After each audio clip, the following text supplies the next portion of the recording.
Account open થયા પછી fund કેવી રીતે એડ કરવાનું છે, તો આ તમારી એપ્લિકેશન છે. એકાઉન્ટ ઓપન તમે સાઇટ ઉપરથી કરશો. સાઇટ ઉપરથી આવીને પછી ગૂગલ પ્લે સ્ટોર અથવા તો એપલ વાપરો છો તો એપ સ્ટોરમાંથી વેન્ટેજની એપ ડાઉનલોડ કરી લેજો. ડાઉનલોડ થયા પછી તમારું જે મેલ આઈડી ને પાસવર્ડ નાખેલો તો લોગિન કરી લેજો. લોગિન કર્યા પછી એક આવું પેજ ઓપન થશે, જેની અંદર હોમ પેજ ઉપર આપણે સીધું ડિપોઝિટ કરવાનું છે. ડિપોઝિટમાં જશું એટલે અહીંયા આપણને ડિપોઝિટ માટેનું ઓપન થશે. અહીંયા તમારે એમાઉન્ટ નાખવાની છે. મિનિમમ તમે $30નું કરી શકો છો. એટલે આપણે અહીંયા ફર્સ્ટ $30 કરીએ, કન્ટિન્યુ કરીએ. નીચેની બાજુ કન્ટિન્યુ કર્યા પછી આપણને એક ઘણા બધા ઓપ્શન બતાવશે, પણ આપણે શું કરવાનું છે, યુપીઆઈ પ્રાઇમરી આ જે સેકન્ડ નંબરનું ઓપ્શન છે એમાંથી આપણે યુપીઆઈ પ્રાઇમરી સિલેક્ટ કરવાનું છે.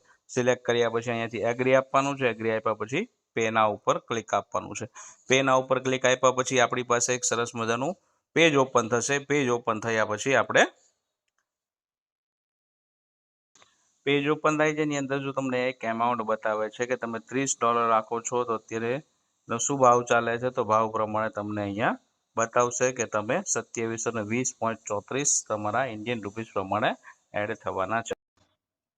તો તમે પેના ઉપર દબાવશો એટલે ટ્રાન્સફર કન્ફર્મેશન માટે આવશે. અહીંયા જે પણ તમને ડિટેલ્સ બતાવી છે એની અંદર તમારે શું કરવાનું છે, તમારે અહીંયાથી યુપીઆઈ આઈડીને આ કોપી કરવાની છે. કોપી કરીને પછી તમે ગૂગલ પે, ફોનપે, પેટીએમ કોઈ પણ વસ્તુ યુઝ કરો છો ત્યાં જઈ અને પેમેન્ટ કરવાનું છે.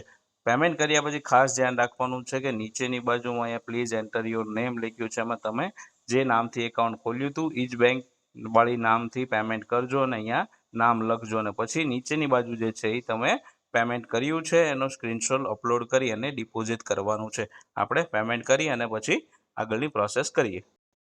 તમે અહીંથી યુપીઆઈ આઈડી સિલેક્ટ કરો છો, ગૂગલ પે, ફોનપે કાંઈ પણ ખોલો છો, ત્યાં તમે સેન્ડ ઓપ્શનની જગ્યાએ જાઓ છો, ત્યાં યુપીઆઈ આઈડી નાખવાની કહે છે, ત્યાંથી યુપીઆઈ આઈડી નાખવાની છે. ખાસ કરીને યાદ રાખજો ઉપરની જે એમાઉન્ટ છે એ ખાસ કરીને લખવાની છે. 2720, $30 એટલે ₹90 લેખે 2720 થાય છે. એટલું પેમેન્ટ કરવાનું છે.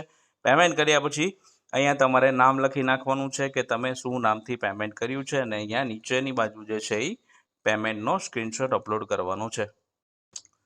તો અહીંયા આપણે ડિપોઝિટ કરી દીધી, પેમેન્ટનો સ્ક્રીનશોટ નાખી દીધો છે અને અહીંયા નામ લખી નાખ્યું છે એટલે અહીંયાથી સીધું થઈ દેવાનું છે ડિપોઝિટ. ડિપોઝિટ આપ્યા પછી અહીંયા તમને વેઇટિંગ કરાવશે પ્રોસેસ માટે.